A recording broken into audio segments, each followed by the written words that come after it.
Hello বন্ধুরা, তো এই বৃষ্টির ওয়েদারে কেমন আছো তোমরা? আশা করি সবাই ভালো আছো। আমিও খুব ভালো আছি, কিন্তু এই দুদিন যে টানা বৃষ্টি হয়েছে, সত্যি বলছি বৃষ্টি আমার খুব পছন্দ, কিন্তু এই টানা বৃষ্টিটা একদম আমার ভালো লাগছে না।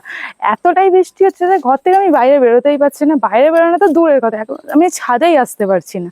আর আজকে একটু যেহেতু বৃষ্টিটা থেমেছে, তাই ভাবলাম ছাদ থেকে একটু ঘুরে আসি। আর ছাদে এসেই দেখলাম যে হঠাৎ একটা অবাক কাণ্ড। কিছুদিন আগে তোমাদের সঙ্গে আমি আমার ছাদ বাগানের গাছে ড্রাগন ফুল হয়েছিল সেটা শেয়ার করেছিলাম। আর সেই গাছে যে দুটো ড্রাগন ফল হয়েছিল, আশ্চর্যজনকভাবে দুটোই একসঙ্গে পেকে গেছে। তো ভাবলাম যে তোমাদের সেটা একটু দেখিয়ে দিই। তো এসে দেখাই ড্রাগন গাছের ফলগুলো কেমন পেকে গেছে।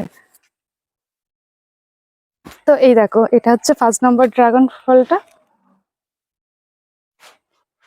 আর এটা হচ্ছে 2nd নম্বর ড্রাগন ফলটা। তো দুটো ফল একসঙ্গে হয়নি, একটু আগু পিছিয়ে হয়েছিল, কিন্তু আশ্চর্যজনকভাবে দুটো একসঙ্গেই পেকে গেছে। তো আজকে এই ড্রাগন ফলগুলো তুলবো, আর তুলে দেখাবো যে এই ড্রাগন ফলের ভেতরটা কি কালার হয়েছে। তো চলো প্রথমে একটা একটা করে ড্রাগন ফলগুলো তোলা যাক। তো এই হচ্ছে প্রথম ড্রাগন ফলটা। তো আমি ভাবছি দুটো একসঙ্গে তুলবো না, ওটা পরে তুলবো। এটাই ফার্স্ট তোমাদের সঙ্গে কেটে দেখাই যে কেমন এর ভিতরটা। তো চলো নিচে যাওয়া যাক। তো চলো এটাকে কেটে দেখাও ভিতরে কি কালার হয়েছে।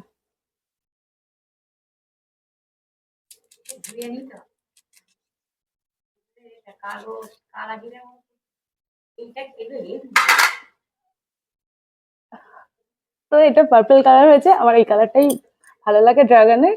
সাদাটাও ভালো, কিন্তু এই কালারের টেস্টটা একটু বেশি ভালো লাগে আমার। তো এটা আমাদের গাছের পার্পল কালারই হয়েছে। তো এটাকে এবার আমরা খেয়ে নিই। তো আজকের মতো ভিডিওটা কেন শেষ করলাম, টাটা।